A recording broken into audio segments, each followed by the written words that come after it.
Welcome back. Now, about 1.4 million women in Kenya need child caregivers. In the country, most children are left under the watch of caregivers running informal home or day centers. The caregivers often lack the skills, support, and recognition they deserve to ensure quality preschool foundation. Producer Rebecca Mwirori filed the following report that looks at the policies around childcare and the importance of early childhood development in growing a healthy nation. Listen in.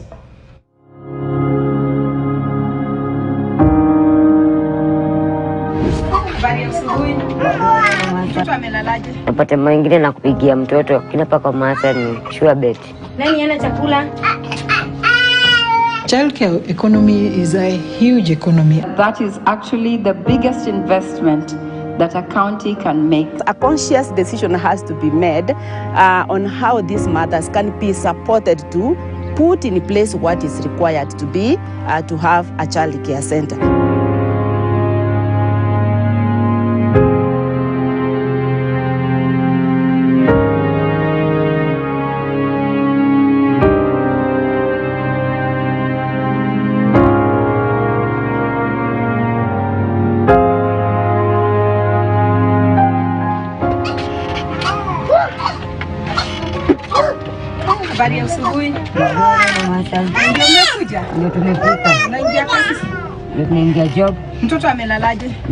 It's 7 a.m. on a Friday morning.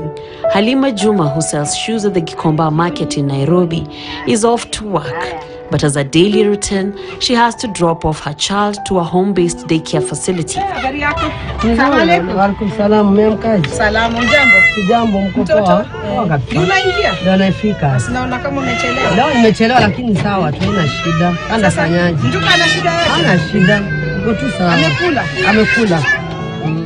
In most African settings, women are considered the primary child caregivers.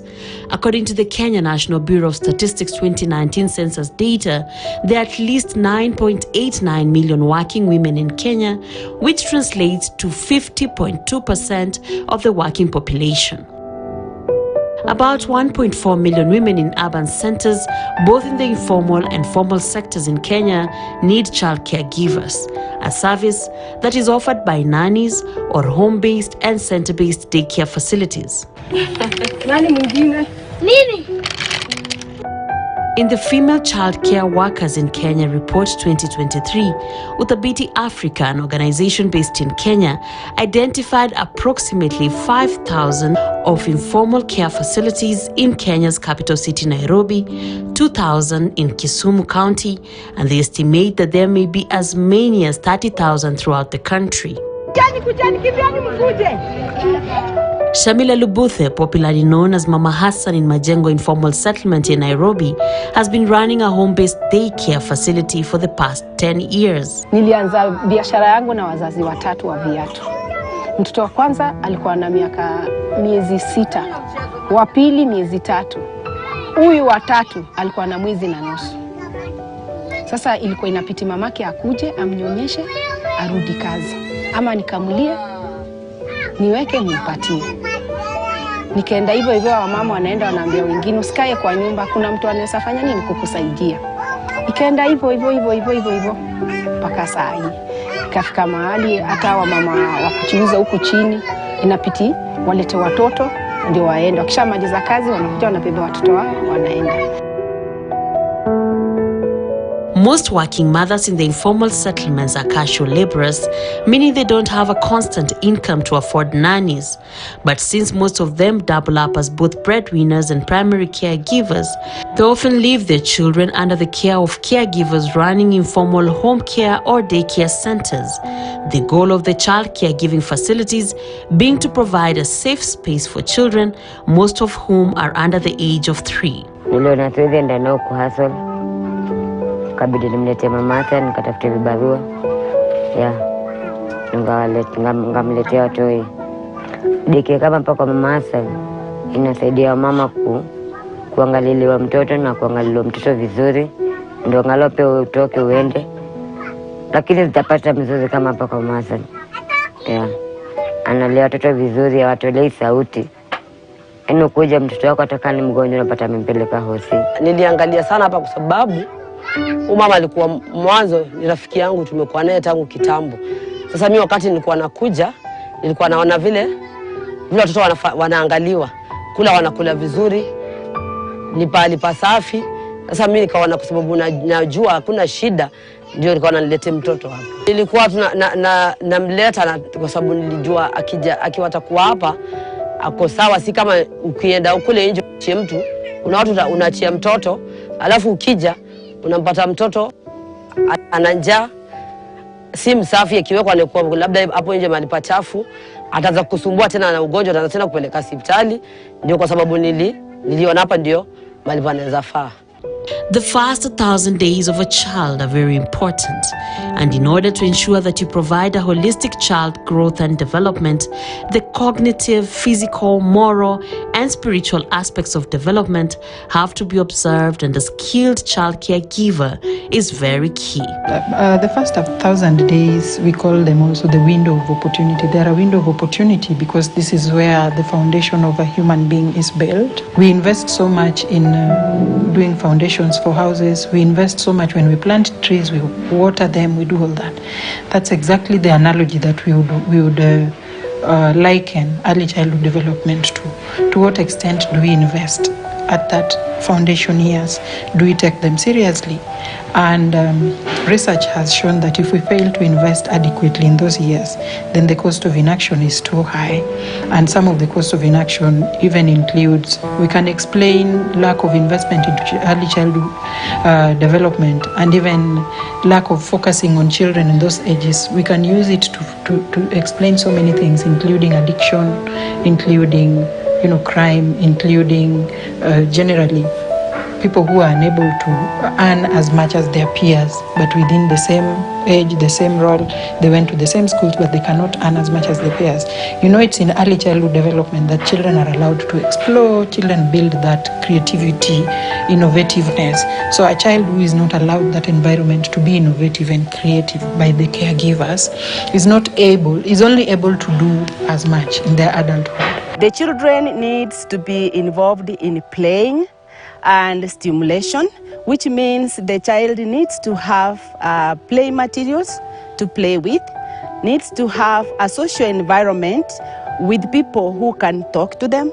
who can sing for them, who can engage them. And what that means, the caregiver who is going to look after these children should have the knowledge and the skills of how to stimulate these children.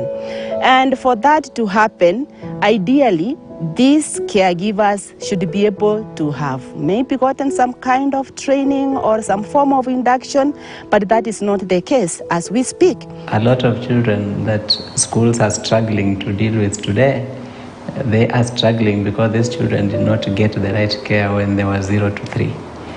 Because that is when intellectual capabilities are developed. If you fail to develop that at that age, whatever else you do later on is more or less waste of energy and time, because the intellectual development of the child is highest at that age.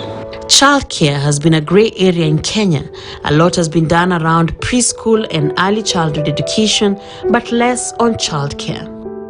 So county governments take responsibility of nursery schools, ECD centers, because we have focused on education, not the development part. The development part has been left to the parent and to the families, most of whom are overwhelmed by other things, especially in most of our rural areas, most of our informal settlements. It's just poverty that strains parents beyond providing what they know they need to provide. They know they need to provide this child with good nutrition.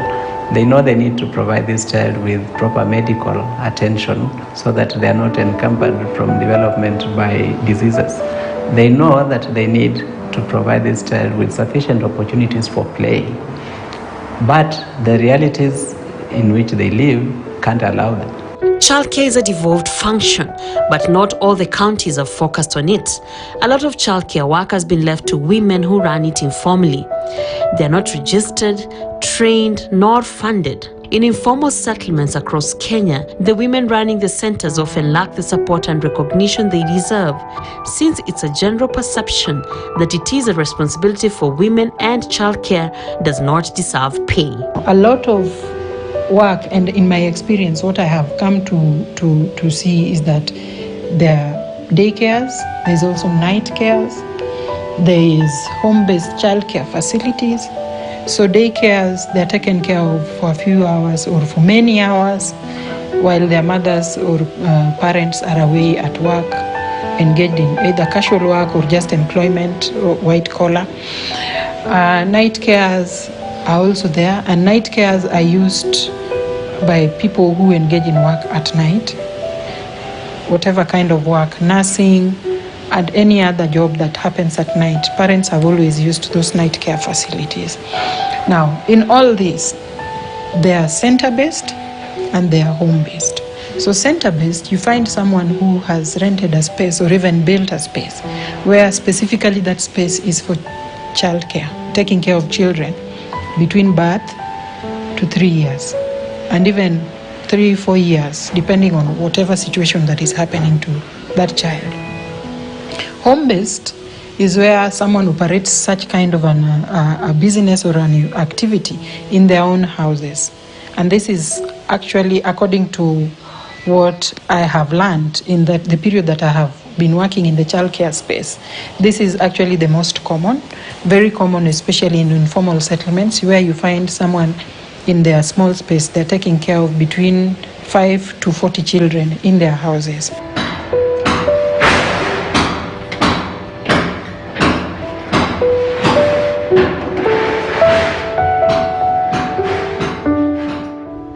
I head to Nairobi's Umoja 3 estate to meet Francisca Ntheke. Francisca was a Sunday school teacher before she opened up her home to children, and with time, took it up as her source of income.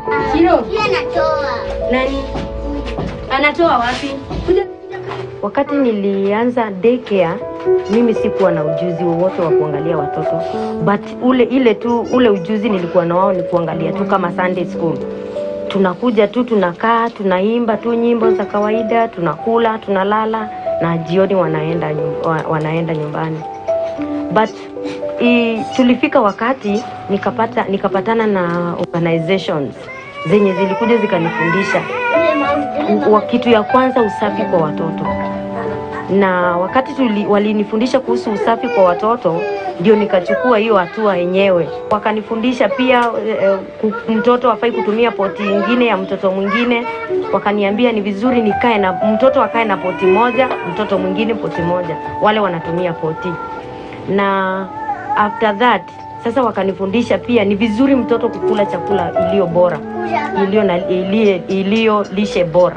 We wash our hands, wash our hands, wash our hands. Unlike Mama Hassan, Francisca has received some training and understands the responsibilities that come with taking care of children.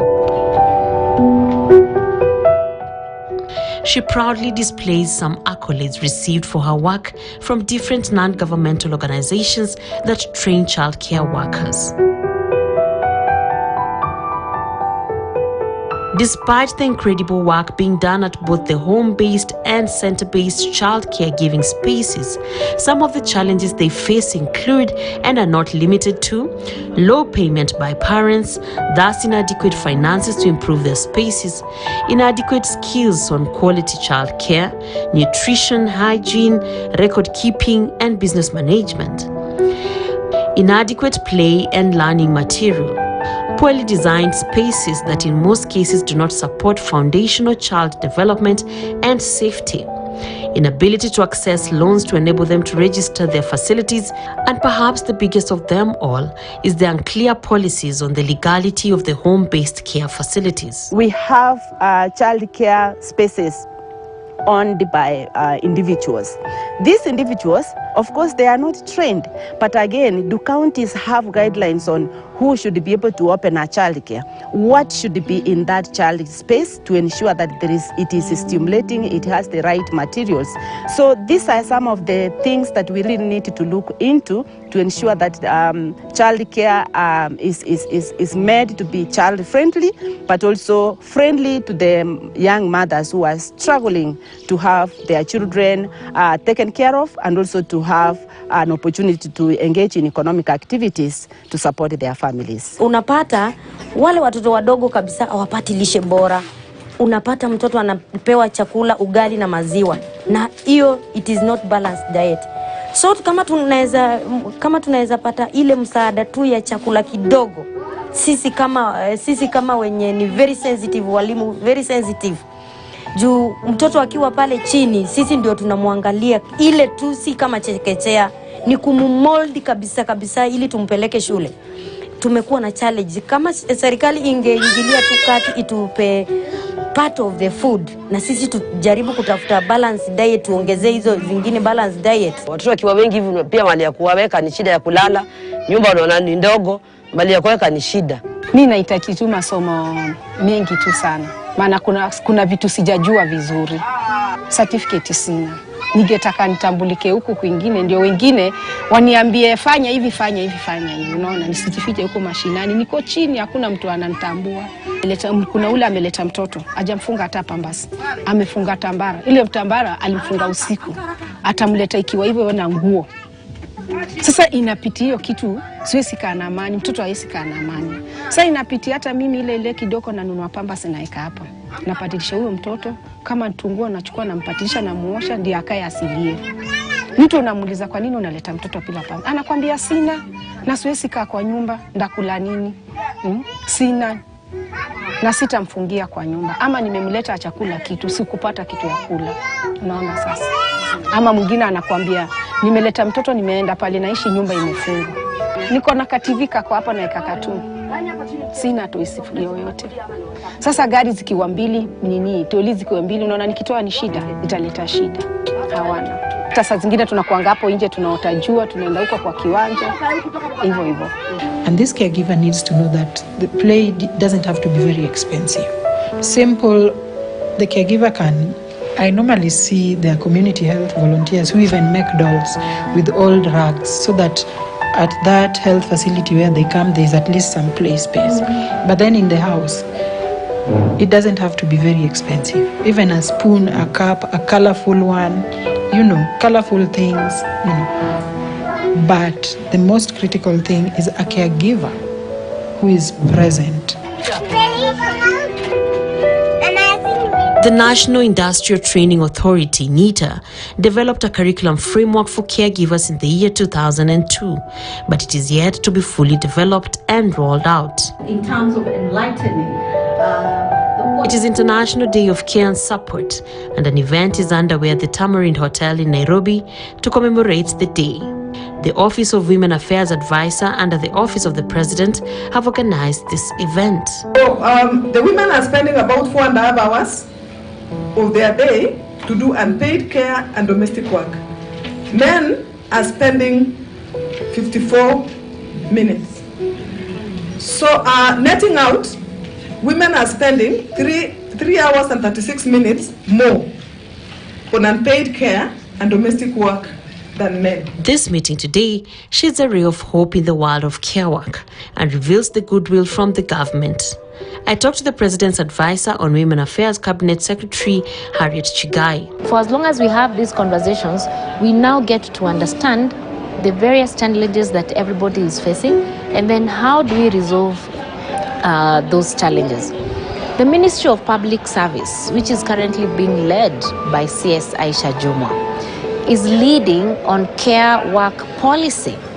Now, they're here today, and the question then is, with this information that we have unpacked today, how can we place that policy? And all of us will also be there to frame the policy and, if need be, frame the law.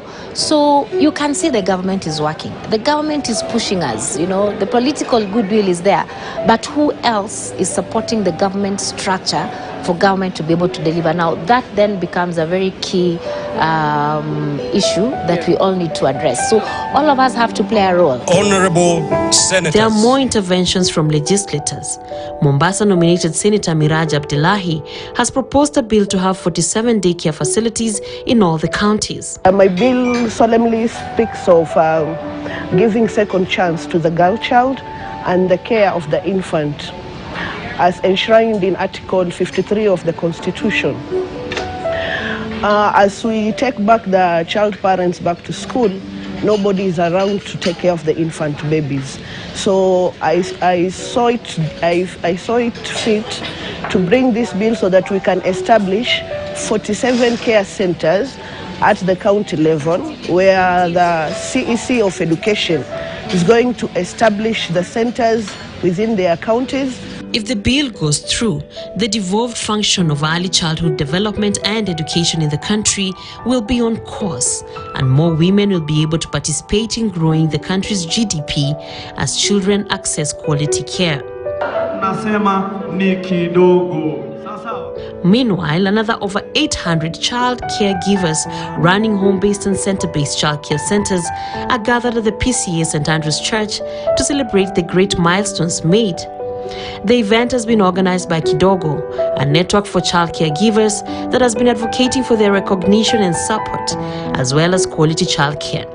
And learned about the importance of the first 1,000 days in the life of a child, and realized that that is actually the biggest investment that a county can make in its population. Today we gather to celebrate the remarkable work of these individuals whose tireless efforts are fundamental in shaping the lives of our children, particularly in those critical first 1,000 days. It is truly heartwarming to witness the dedication of these childcare entrepreneurs who provide a nurturing haven for our little ones while their parents are engaged in work and other pursuits. Asanteni sana. I am so proud of you. I am so inspired by you. You are the ones building this nation. Top on the agenda is licensing of the facilities. If these daycares were able to afford the licensure they need to be able to be operating formally, then the professionalism could go alongside that. So things such as the safety of the child, which are already part of the training that we do, could be a bigger focus. And again, in terms of the number of daycares that need to be given this training, we would be able to actually impact them.